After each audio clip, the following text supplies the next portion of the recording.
મારું નામ વિનોદ છે. મારી પત્નીનું નામ અંકિતા છે. તે ખૂબ જ સુંદર છે. અમારા લગ્નને 2 વર્ષ થયા છે. અમે પ્રેમ લગ્ન કર્યા હતા. અમે બંને એક જ કોલેજમાં ભણતા, જ્યાં અમારી મિત્રતાની શરૂઆત પ્રેમમાં ફેરવાઈ ગઈ. અમારી જિંદગી ખૂબ જ આનંદથી ચાલતી હતી. મિત્રો, થોડા સમય પહેલાં જ મારી પત્ની અંકિતાએ એક સુંદર બાળકને જન્મ આપ્યો. અમારા ઘરમાં ખુશીઓનો માહોલ હતો. એટલે અંકિતાના ઘરના બધા લોકો બાળકને જોવા મારા ઘરે આવ્યા હતા. બધાના ચહેરા પર ખુશીઓ હતી. બાળકો, ભાઈ ભાભી, ભાણિયા ભાણીઓ બધાએ ઘરમાં રોમાન્ટિક શોર કરી નાખ્યો હતો. એક દિવસ બધા રોકાયા અને પછી બધા જતા રહ્યા. પણ મારા નાના સાસુ, તેણે કહ્યું, હું થોડા દિવસ તમારા ઘરે રહી જઈશ. બાળકના માટે થોડી મદદ થશે. તેને રોકાવાથી મને કોઈ તકલીફ ન હતી. મને ખૂબ જ આનંદ થયો. મારી નાની સાસુ પુણેથી આવી હતી. તે દેખાવમાં પણ તંદુરસ્ત અને સરસ હતા. એમના પતિનું વર્ષો પહેલાં અવસાન થયું હતું. હવે એ પોતાનું નાનું બ્યુટી પાર્લર ચલાવતી હતી. જ્યારે હું એમને લેવા બસ સ્ટેન્ડ ઉપર ગયો, ત્યારે એમને જોઈને હું થોડો થમરી ગયો. ઢીલા ચશ્મા, સરસ રીતે પહેરેલી કોટન સાડી, ગમતથી ભરેલો એનો ચહેરો, શું શાંત વ્યક્તિત્વ હતું એમનું.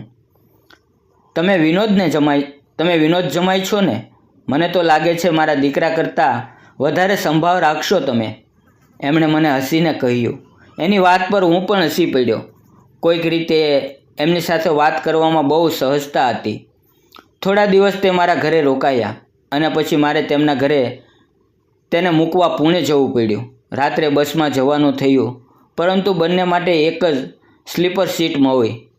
નાની સાસુ થોડા માટે સંકોચિત લાગી. પછી એમણે કહ્યું, જમાઈ બાબુ, આપણે તો હવે પરિવારના લોકો છીએ. હંમેશા બધું જ પારદર્શક રહેવું જોઈએ. મારા માટે એ એક નવી અનુભવ હતો. રાત્રે બસમાં યાત્રા કરતી વખતે નાની સાસુએ મને એમના જીવનની કેટલીય વાતો કરી. કેવી રીતે તેણે પોતાના દુઃખ છુપાવીને બાળકોને ઉછેર્યા, કેવી રીતે તેને ભણાવ્યા, કેવી રીતે એક સ્ત્રી હસતી હસતી દુઃખની પાંખ ભરી શકે છે. મને લાગ્યું કે મારા પોતાના ઘરની મા પણ કદાચ આવું જ કંઈ અનુભવતી હશે, પણ મેં કદી એમના તરફથી સાંભળવાનો પ્રયત્ન નથી કર્યો. એ રાત્રે નાની સાસુને હું માત્ર સાસુ તરીકે નહીં, પણ એક માતૃરૂપ, એક મિત્ર તરીકે જોઈ રહ્યો હતો. પુણે પહોંચ્યા પછી મારે એના ઘરે જવાનું થયું. નાની સાસુએ ચા બનાવી. પછી મેં એમને એમના બ્યુટી પાર્લર માટે નવા આઈડિયા આપ્યા. તેણે આંખોમાં આંસુ સાથે મને કહ્યું, વિનોદ, જો તું મારો દીકરો હોત ને તો મારે બીજા કશાની જરૂર પડી ન હોત. એમણે કહેલું એ વાક્ય મને અંદર સુધી ઉતરી ગયું. એક દિવસ સાંજે લાઇટ ગઈ. ઘરમાં દીવો પ્રગટાવ્યો. અમે 2 જણ ઓરડામાં બેઠા હતા. હું એ દિવસ બહુ જીવી રહ્યો હતો. એ શાંત પવો, જ્યાં શબ્દો નહોતા પણ લાગણીઓ છલકાતી હતી. એમણે કહ્યું, વિનોદ, તું મારા માટે માત્ર જમાઈ નથી રહ્યો. તું એ મનુષ્ય છે જેમણે મને ફરીથી જીવવાની ઈચ્છા આપી છે. મારા માટે એ કોઈ પ્રેમનો સંકેત નહોતો, પણ એક ખાલીપા તરફ સહારે ભરેલું વાક્ય હતું. જેવું કોઈએ મારા હાથે હાથ રાખીને કહ્યું હોય, તમે અહીંયા છો એ જ ઘણું છે.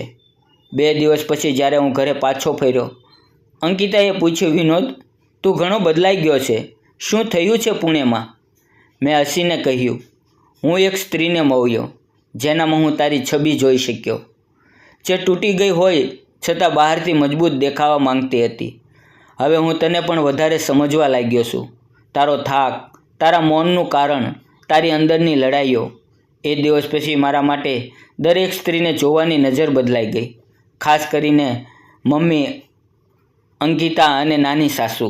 એ ત્રણેય હવે મારા માટે 3 દિશા બની ગઈ છે. નાની સાસુ જ્યારે એક દિવસ પરત જાય છે ત્યારે મને કહે છે, વિનોદ, તું મારા જીવનનો એ અંધારો ખૂણો છે જ્યાં હવે પ્રકાશ થઈ ગયો છે. તું મારા માટે પળભરની શાંતિનો ઉજાસ છે. એ વાતમાં કંઈ અશ્લીલ નહોતું. એ વાતમાં મનુષ્યતા હતી, લાગણીઓ હતી, મમત્વ હતું. અને આજે પણ જ્યારે હું એકલો બેસું છું તો એ મુસાફરીની યાદો મનમાં ફરી ફરી પાછી આવતી હોય છે. મને તે મુસાફરીમાં એક શીખ મળી. સંબંધો ફક્ત નામથી નહીં મિત્રો, લાગણીઓથી બને છે. જો વિડીયો તમને પસંદ આવ્યો હોય તો લાઈક અને એક નાની એવી કોમેન્ટ જરૂર કરજો. ફરી મળશું આવતીકાલે. ત્યાં સુધી આવજો.